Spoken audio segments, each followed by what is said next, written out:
mit Kischen in am Montag, wie geht wohl du's gewein? Die kennst doch Kischen in a Dienstag, am Mittwoch, dabei wohl du's geschehen. Insalata rusa. De tanos fascistas a rusos comunistas. Segunda parte. Los Sigal.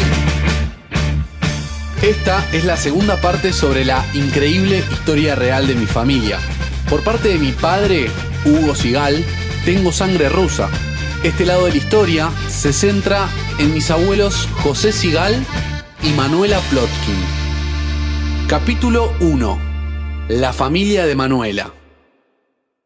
Mi abuela, Manuela Plotkin, nació el 12 de junio de 1924 y era entrerriana.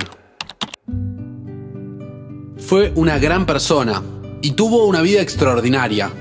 Por suerte, esta vida poco común quedó registrada en su diario antes de que padeciera Alzheimer y fuera perdiendo su memoria. Me consuela pensar que esta enfermedad fue una especie de mecanismo de defensa que elaboró de manera inconsciente para tratar de olvidar los momentos tristes de su vida.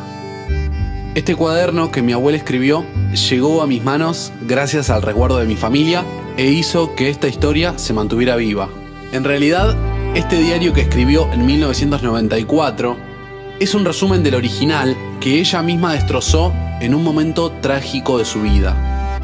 Un punto de inflexión del cual les voy a hablar más adelante. Pero para contar su historia, primero vamos a empezar por la de sus padres, mis bisabuelos llamados León Plotkin y Teresa Jasik, quienes a principios del siglo XX vinieron desde Rusia hacia nuestro país. Sé que ambos eran de Ucrania, pero no tengo en claro específicamente de dónde. Algunos dicen que eran de Odessa, otros que eran de Kiev. La verdad es que no lo tengo claro. Cabe aclarar que Rusia en aquel momento seguía siendo un imperio gobernado por zares, porque todavía no había ocurrido ni siquiera la revolución comunista. Y Ucrania era parte de este imperio. De la familia Plotkin sabemos que tanto mi bisabuelo León como dos de sus hermanos emigraron desde su tierra natal hacia América, pero cada uno en un barco con diferente destino.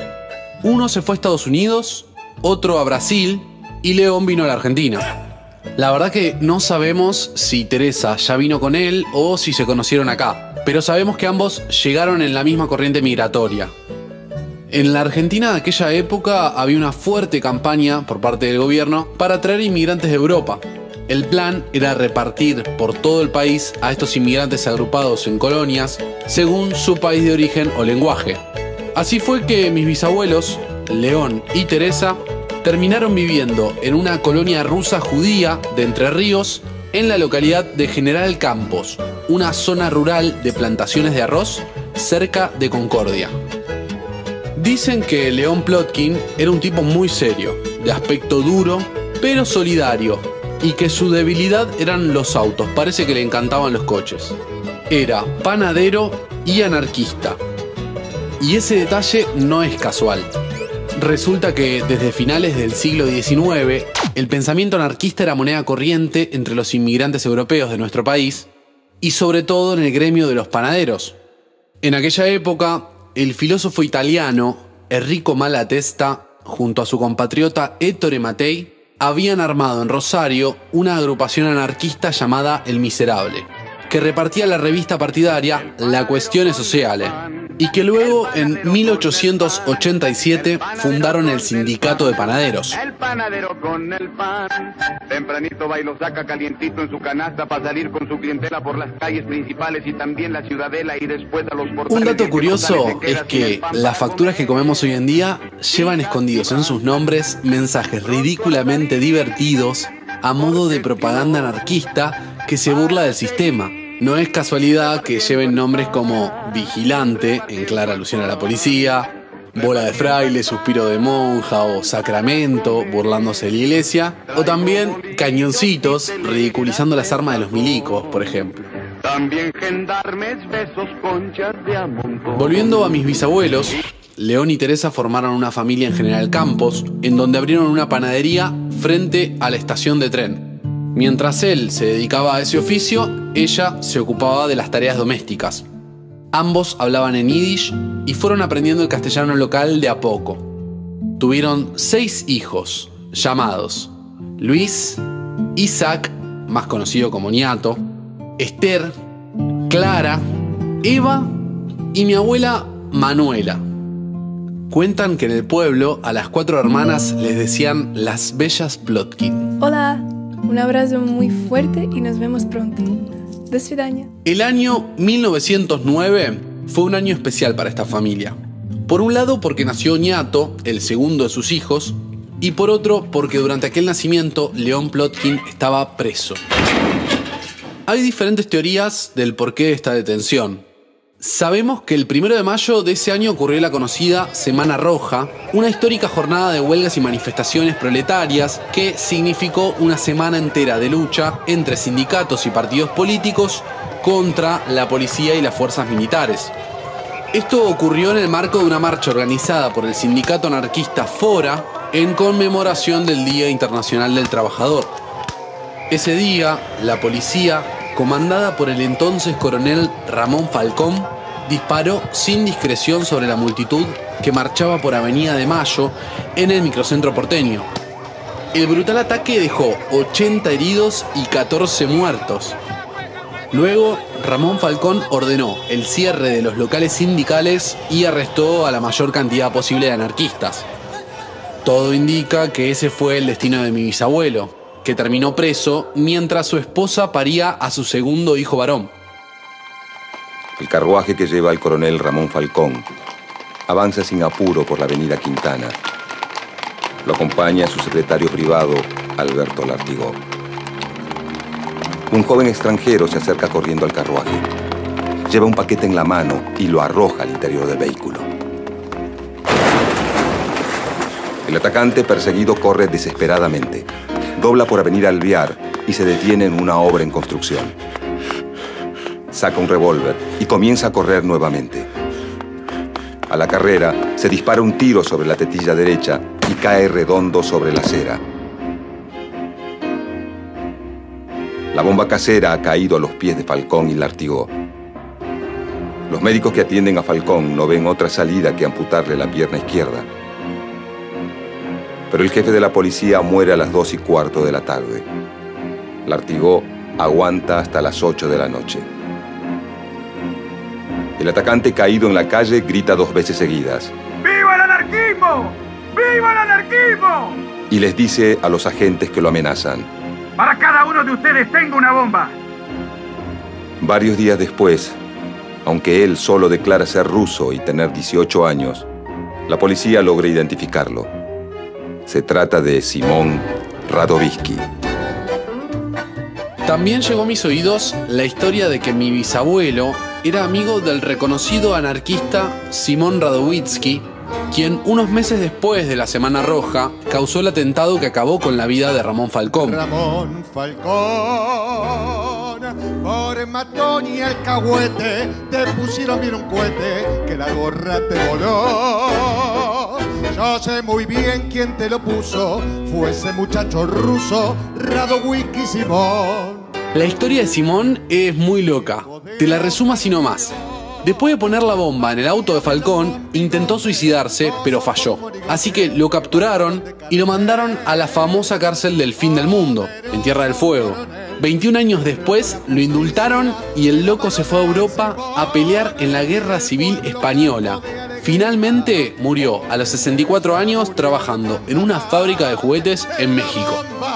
Llegó al destino, coronel, bien muerto está.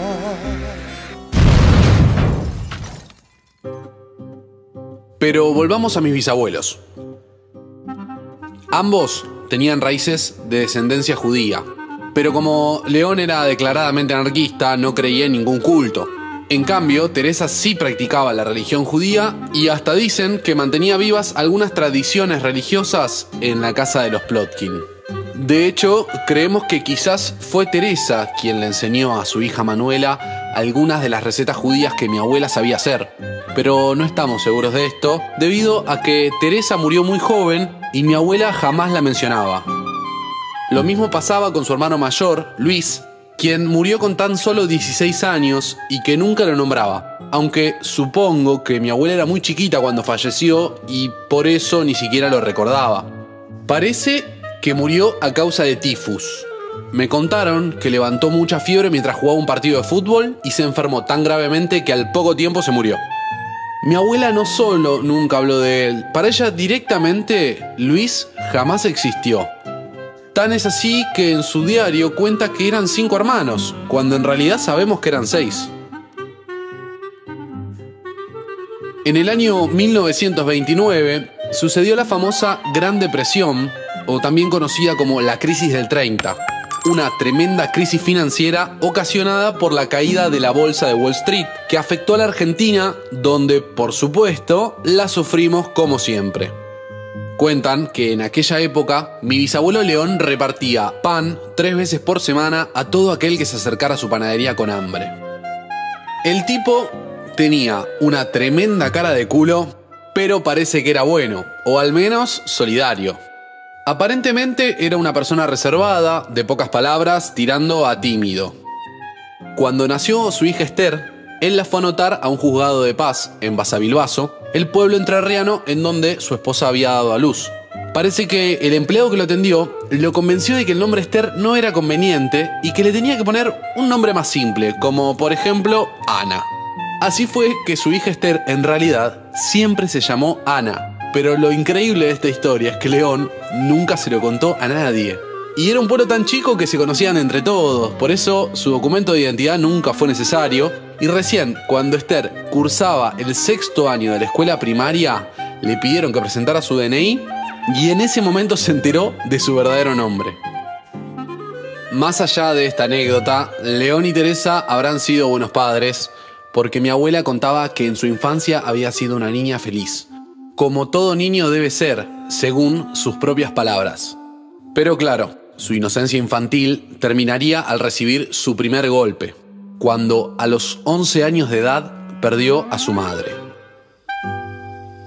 Fue en una noche muy especial del año 1935, una noche que pretendía ser festiva. La familia Plotkin había viajado en el elegante auto de León a San Salvador, un pueblo cercano, a disfrutar la función de una obra de teatro judía que había llegado al pueblo. En ella actuaba el famoso actor Hebel Katz y al parecer la obra estaba en idioma yiddish, por eso la pequeña Manuela no entendió ni una palabra. Sin embargo, disfrutaba de ver a su familia feliz. Mi abuela, muchísimos años después, escribiría lo siguiente sobre ese trágico día. Si bien yo no entendía el idioma, jamás olvidaré la felicidad de mis viejos. Mamá reía tanto que sus claros ojos brillaban de felicidad. Seguramente en ningún momento pensó que sería la última vez que reiría. Llegamos a casa y 1 hora después todo se derrumbaba. Esa madrugada, mamá con 48 años moría de un infarto. Fue espantoso, para mí inexplicable. Y así cambió nuestra vida. Ya nada sería igual. Dicen que luego de la muerte de mi bisabuela Teresa, su esposo León tiró todos los objetos relacionados a la religión judía que le pertenecían a ella. Quizás fue en un ataque de bronca o quizás lo hizo para no tener esos objetos que le recordaran a la madre de sus hijos. Nunca lo sabremos. Muchos años después, mi abuela haría algo similar cuando murió mi abuelo, pero no nos adelantemos. Ya les voy a contar esa historia. Para la familia Plotkin, la vida tuvo que continuar, ahora sin Teresa. Un tiempo después, mi abuela Manuela terminó la primaria. En aquellos años, habitualmente ahí se terminaban los estudios. Pero mi abuela quería seguir aprendiendo, al igual que su mejor amiga, que se llamaba Reina. Así que ambas juntaron coraje y decidieron plantearle ese deseo a sus padres para que les permitiesen ir hasta Concordia a hacer el secundario. En el pueblo de General Campos solo había una escuela primaria, Por eso, si querían seguir estudiando, no había otra opción. Por suerte, ambas familias aceptaron y ellas se convirtieron en las primeras mujeres del pueblo en irse a estudiar el secundario. No fue nada fácil la vida en Concordia, porque tenían que vivir en pensiones precarias o alquilando la habitación de alguna casa de familia y había que adaptarse a las reglas de cada lugar. Pero ambas superaron estas adversidades y finalmente se egresaron. Y enseguida decidieron seguir apostando a sus sueños. Querían estudiar en la Universidad de Córdoba. Manuela quería ser odontóloga y Reina farmacéutica. Para su felicidad, otra vez recibieron el visto bueno de sus revolucionarios padres, que aceptaron la decisión de sus hijas a pesar de ser vistos con incredulidad por el resto de los habitantes de aquel pueblito rural. Por ese entonces, mi bisabuelo León empezaba a sufrir de una terrible enfermedad, el Parkinson. Y esto hizo que mi abuela Manuela dudara entre seguir su sueño de ser profesional o quedarse con su padre enfermo. Pero finalmente fue él quien la convenció de que estudiara igual. Así fue que León acompañó a su hija hasta Córdoba para ayudarla con la logística, teniendo en cuenta que en aquella época viajar hasta allí significaba tomar un micro, para luego cruzar un río en lancha, para finalmente tomarse otro micro más y recién ahí llegar a Córdoba. Respecto a este primer viaje a Córdoba con su papá, mi abuela nos regala este entrañable pasaje en su diario. El drama mayor fue cuando salimos del hotel, camino a la facultad, a hacer los trámites. Al dirigirnos a buscar pensión, aún recuerdo la expresión de mi viejo. Su cara se transformaba a cada instante y no era para menos. En cada pensión que nos acercamos, había un grupo de estudiantes sentados en los umbrales de las puertas o al borde de la vereda. Algunos en salida de baño, otros en short y con chinelas. En fin, yo creo que su deseo hubiese sido que volviéramos a casa, pero en ningún momento me lo planteó. Luego de mucho buscar, Manuela y su amiga Reina se hospedaron en una pensión que parecía tranquila y León volvió a Campos aliviado. Pero en su diario, mi abuela cuenta después que después de que su padre se fuera, se enteraron de que la pensión estaba conectada con la casa de al lado, en donde había un montón de estudiantes más, cosa que probablemente León no hubiese permitido. Entre esos estudiantes vecinos había un grupo de jóvenes sanjuaninos, entre los cuales se encontraba un tal Nuche, quien luego sería el novio de su amiga Reina, y se volverían un grupo de amigos inseparables. Durante el año 1943, mi abuela Manuela cursó su primer año de facultad y para el verano de 1944 había vuelto a Entre Ríos, en donde pasaba sus merecidas vacaciones, cuando se enteró de un hecho crucial en esta historia. La ciudad de San Juan, donde vivían sus amigos de la facultad, había sido destruida por un trágico terremoto. El sismo fue tan devastador que al día de hoy sigue siendo el evento natural más destructivo de la historia argentina. Y, sin embargo, si no hubiese sucedido aquel fatal incidente, hoy yo no estaría acá contándoles esta historia.